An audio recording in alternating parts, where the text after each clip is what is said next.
I got so much motherfucking design on right now. Break it down, bring it back, make it clap. I got 3 old thoughts, new guap, wear that thing. Bitches on my line, and you know.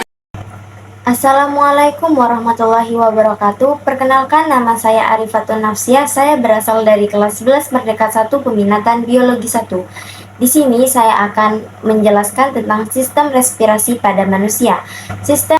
Sistem respirasi pada manusia terdiri dari organ pernafasan, mekanisme pernafasan, volume pernafasan, pernafasan perut dan dada, gangguan atau kelainan, dan faktor-faktor yang mempengaruhi pernafasan. Yang pertama yaitu organ pernafasan. Di organ pernafasan terdapat rongga hidung. Rongga hidung terdiri dari silia yang berfungsi menyaring udara yang masuk. Yang kedua ada lendir berfungsi melembabkan rongga hidung dan mengatur suhu tubuh. Yang ketiga ada kelenjar minyak. Kelenjar minyak berfungsi untuk membasahi silia. Yang keempat ada olfaktori atau saraf pembau berfungsi untuk mendeteksi bau. Yang kelima yaitu saraf menuju ke otak, berfungsi memberi perintah ke otak. Yang terakhir yaitu nasal atau tulang hidung. Selanjutnya ke organ kedua yaitu faring atau tekak. Faring atau tekak terletak di belakang esofagus dan terdapat katup epiglotis. Katup epiglotis terbuka saat bernafas dan tertutup saat makan, agar makanan tidak masuk ke trakea. Selanjutnya ke organ yang ketiga yaitu laring atau pangkal tenggorokan. Laring terdapat pita suara dan japun. Pita suara akan berguna jika menghasilkan suara. Jika ada udara yang masuk, maka pita suara akan bergetar dan menghasilkan suara. Laring terletak di persimpangan saluran pasing yang membelah trakea dan kerongkongan. Selanjutnya ke organ yang keempat yaitu trakea atau tenggorokan. Trakea terdiri dari 16-22 cincin tulang rawan dan tulang pipa. Trakea dilindungi oleh tulang manubrium sterni dan tersusun atas jaringan ikat atau bisa disebut juga dengan bagian atas, jaringan otot polos atau bagian tengah, dan silia dan lendir bagian dalam. Selanjutnya ke organ yang kelima yaitu bronkus atau percabangan dari trakea. Bronkus terdapat 2 cabang yaitu kanan dan kiri. Yang kanan lebih pendek sedangkan yang kiri lebih panjang. Selanjutnya yaitu bronkiolus atau percabangan dari bronkus. Bronkiolus terdapat 2 cabang yaitu kanan dan kiri. Kanan mempunyai 3 cabang lebih pendek dan yang kiri mempunyai 2 cabang lebih panjang. Selanjutnya yaitu alveolus atau cabang dari bronkiolus. Alveolus berupa bulatan-bulatan seperti anggur yang membentuk pembuluh darah yang berfungsi menjadi tempat pertukaran oksigen dan karbon dioksida. Oksigen diserap oleh darah untuk diedarkan ke seluruh tubuh dan memecah makanan menjadi energi. Yang kedua yaitu proses pernafasan. Proses sistem pernafasan pada manusia dimulai saat seseorang mengambil udara melewati hidung yang ditandai dengan otot diafragma yang berkontraksi. Rongga hidung akan menyaring berbagai kotoran sehingga tidak ada benda asing yang masuk selain udara. Setelah itu, udara masuk ke batang tenggorokan. Udara dari batang tenggorokan atau trakea masuk ke paru-paru. Masuk ke paru-paru melalui bronkus dan bronkiolus menuju alveolus, dan terjadi pertukaran antara oksigen dan karbon dioksida pada pembuluh darah. Oksigen kemudian menuju jantung untuk disebarkan ke seluruh tubuh. Setelah pertukaran oksigen dan karbon dioksida selesai, otot diafragma akan rileks dan rongga dada kembali seperti semula. Udara yang mengandung karbon dioksida akan terdorong menuju ke bronkiolus, bronkus, trakea, dan keluar melalui hidung. Yang ketiga yaitu mekanisme pernafasan. Mekanisme pernafasan ada 3 yaitu eksternal, internal, dan sel-sel tubuh. Yang pertama yaitu eksternal. O2 masuk ke seluruh pernafasan sampai alveolus, kemudian oksigen bercampur dengan hemoglobin menjadi oksihemoglobin. Hemoglobin itulah yang menyebabkan darah berwarna merah.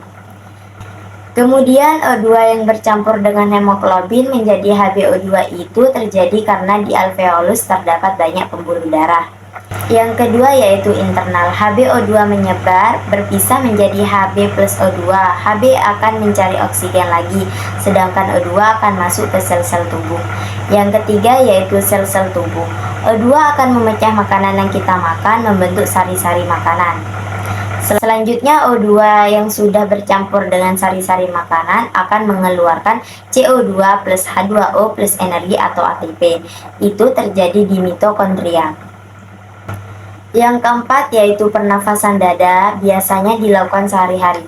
Pernafasan dada terdiri dari inspirasi dan ekspirasi. Inspirasi, rongga dada membesar, buktinya saat menghirup udara, tulang dada terangkat atau membesar. Tulang rusuk naik atau membesar, tekanan udaranya kecil sehingga udara dari luar bisa masuk. Ekspirasi, ekspirasi rongga dada mengecil, buktinya saat mengeluarkan CO2, tulang rusuk turun atau mengecil, tulang dada mengecil dan tekanan udara besar sehingga CO2 keluar. Inspirasi, perut datar atau ke atas, otot perut berkontraksi atau ke atas, rongga dada membesar, tekanan atau volume udara kecil sehingga udara dari luar masuk. Ekspirasi, otot perut berelaksasi, perut menurun, rongga dada mengecil, tekanan atau volume udara besar, sehingga udara keluar. Yang keenam yaitu volume pernafasan. Volume pernafasan ada 4, yaitu volume tidal, volume komplementer, volume suplementer, dan volume residu. Yang pertama yaitu volume tidal. Volume tidal adalah volume udara yang masuk dan keluar dari paru-paru saat proses pernafasan berlangsung, biasanya 500 ml. Yang kedua yaitu volume cadangan inspirasi atau komplementer adalah volume udara tambahan yang masuk ke paru-paru setelah proses pernafasan berlangsung, biasanya 1500 ml. Yang ketiga yaitu volume cadangan ekspirasi atau suplementer adalah volume udara yang masih tersisa dan dapat diembuskan di akhir proses pernafasan, biasanya 1500 ml.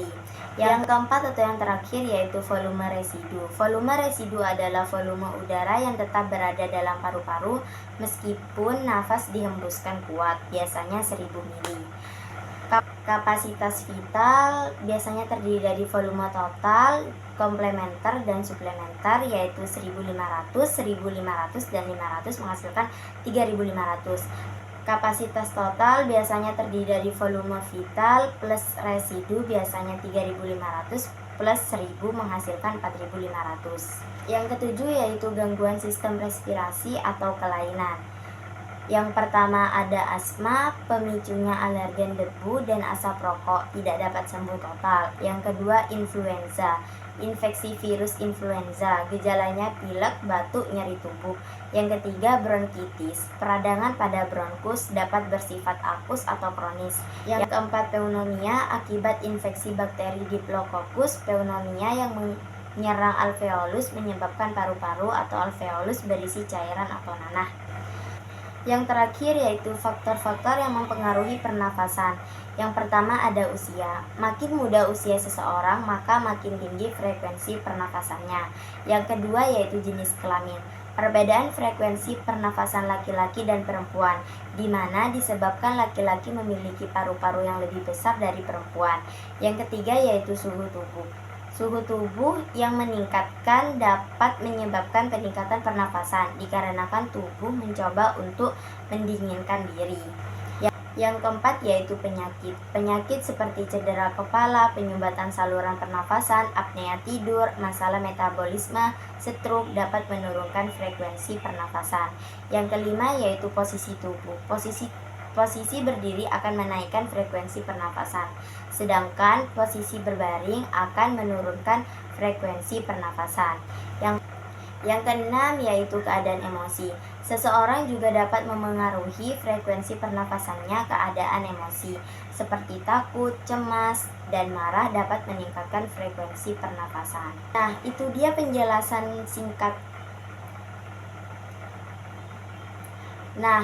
penjelasan singkat dari saya tentang sistem respirasi pada manusia.